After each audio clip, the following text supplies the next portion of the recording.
Hey there, FLUNKIE FORCE, it's Game Flunky. Kabam! And today we're going to be talking about Nintendo's new console, the Switch, coming out March 3rd, 2017. I'll give you a little bit of the finite details, hopefully keep you better informed, and things that might persuade you to buy the Switch, and things that might not, depending on how you take a look at it. So, stay tuned, and let's talk about that Switch, baby.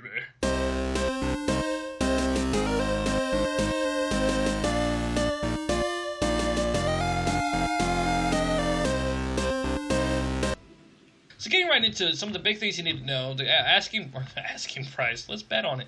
The retail price of the Switch at release will be $300.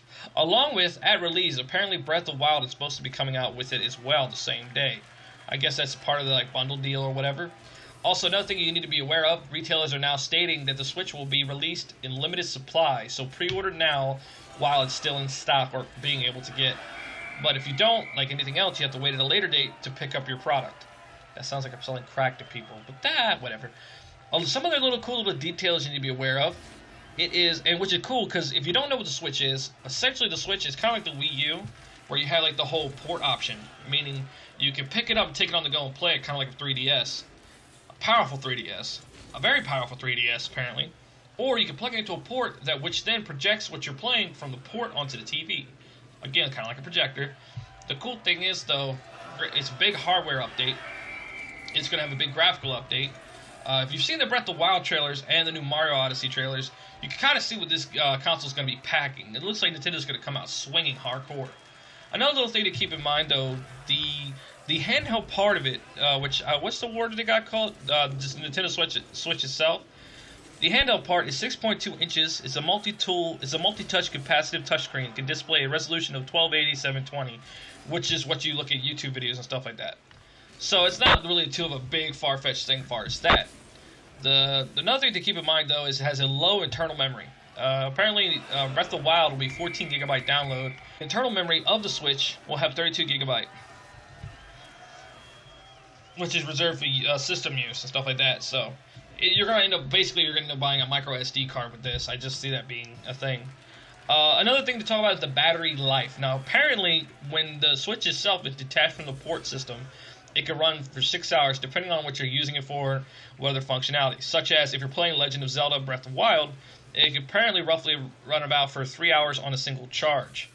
So, I mean, it's technically a console, so I don't see a lot of, it depends on what you're playing and how long you're playing it, and that's basically what they're saying, okay? One of the cool things they're pretty much saying on their website is compete against friends, play online with other Nintendo Switch gamers, link up to 8 systems together to play anywhere. So that's really cool. That's pretty neat. They got all that. They're pretty much trying to make it as modern day within the rat race of consoles, as far as PS4 and Xbox, as they possibly can, while keeping to the traditional Nintendo way. As far as exclusives, which I know a lot of people were asking about that, are they going to have exclusives? Are they going to be third-party access plus exclusives? What is Nintendo doing? Because Nintendo's always been about their exclusives. They never really... I think the only time they ever branched out into third-party access when they tried to put Call of Duty on the Wii, and I don't think that went over too well, which I've said it before. Another thing to keep in mind, though, too, is the cartridge system, which they're bringing back. Now, not even you're going to be like, what's the big deal about that? The 3DS has it, or the DS has it. Well, Nintendo's systems, since the big dawn of time, have used cartridges, but not their consoles. Not since the Nintendo 64 have we used a cartridge-style system in a Nintendo console. The GameCube, the Wii, and the Wii U all use disc or downloadable services.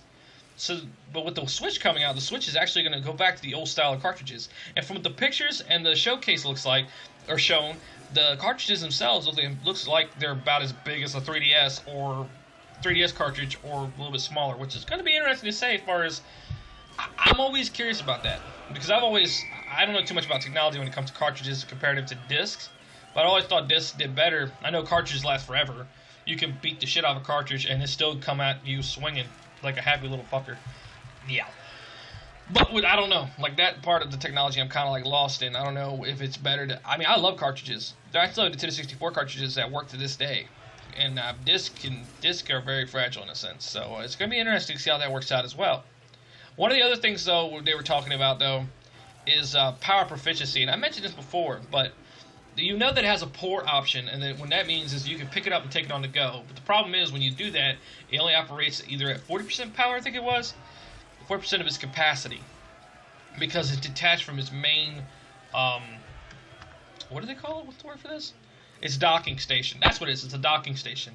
So when the Switch is away from the docking station, it only functions at 40% power, which is cool depending on what you're playing. So there could be frame rate issues, things of that nature, if you're playing games with high resolution, high frame rate, depending. Like I honestly don't know until release or until we see some more.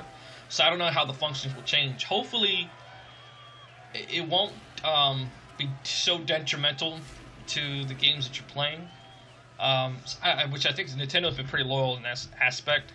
So hopefully they'll address that issue. Like, all right, well, if you're playing it and you detach it from the docking station, there shouldn't be too much hindrance as far as that.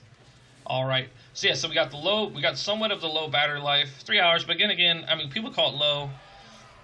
It depends on what you're playing. I mean, if you're playing a kick-ass, beautiful-looking game like Breath of the Wild, I would be surprised that 3 hours is as long as it can last. That's fine.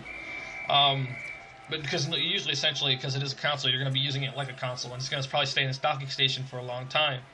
Another thing I want to address too is the pricing. I've said before, it's $300, just like the PS4 Pro, which is pretty awesome in retrospect because it's a new console with new technology. So you would think Nintendo would try to up the price just a little bit, but they kind of kept it under the radar price-wise. So it's pretty good that it's not an astronomical price, so it doesn't break your bank account, and you can still pre-order and not feel guilty about it in any sense of the word, right? If your wife or your husband doesn't kill you. I think there's not too much other things I can mention. Some of the games, it looks like, what we got? Splatoon 2, Super Mario Odyssey, which I looked at that, and Xenoblade Chronicles 2. That right there, plus the Breath of the Wild is going to probably make me buy this, because I wish, that's the one thing I didn't like Nintendo did, because you couldn't play, and Fire Emblem, oh my god, some of these games look pretty fucking sick! I could play Xenoblade Chronicles 2, or Chronicles, because I didn't have that special 3DS, or just a 3DS in general, I guess. Or whatever that thing was, to play Xenoblade Chronicles, you needed a special version of 3DS, which I thought was not good judge. Sorry. But yeah, I saw the trailer for Mario Party Odyssey, which I'll do a review on, the trailer on Trailer Tuesday, Wednesday, or whatever next week, because I thought it looked pretty cool, and it looked kind of weird in a way, but I won't delve too much into that. I kind of want to keep that a hush-hush. So Breath of the Wild, we got ARMS, you've got Splatoon 2, Fire Emblem, the Xenoblade Chronicles 2, you've got Mario Kart 8. The guys over at Geeksy Gamers kind of called out Nintendo for that one, because they're like, why? It's just a rehash of an old style, bring out something new exclusive-wise. I don't know. I'm not going to delve too much into third-party access and exclusives. The reason being, first off, I don't know. Like, I don't want to say anything, because their typical exclusives are there. You got Atlas, you've got, I forget who's the others. All your typical companies you're going to see on a DS are going to be on the Switch from what I've been seeing so far. So I don't want to say nothing about third-party access yet. I don't want to say something and it change. I give the wrong impression. That's the last thing I need, Nintendo to come after my ass. But I got to say I do like what I've seen so far. It seems like a pretty nifty little console here. Yeah, I hope these facts and little tidbits are able to help you out. I'll leave a link in the trailer. I'll leave a link in the description below so you guys can go check out the trailer or the presentation of the Nintendo Switch. Like I said, it's available March. My bad. It'll be available March 3rd, 2017 for $300. United States. I don't know where else, what it's going to be worth anywhere else. Like I said, honestly, I think it's pretty badass. I like it. It looks pretty neat. It's got a lot of great exclusives already. Fire Emblem, Xenoblade Chronicles 2. Breath of the Wild, definitely. Breath of the Wild is going to just blow people out the water. So, thanks for listening, guys. Thanks for staying tuned. I hope this news day brought you some good news. And I'll see you next time. This is Game Flunky, signing off.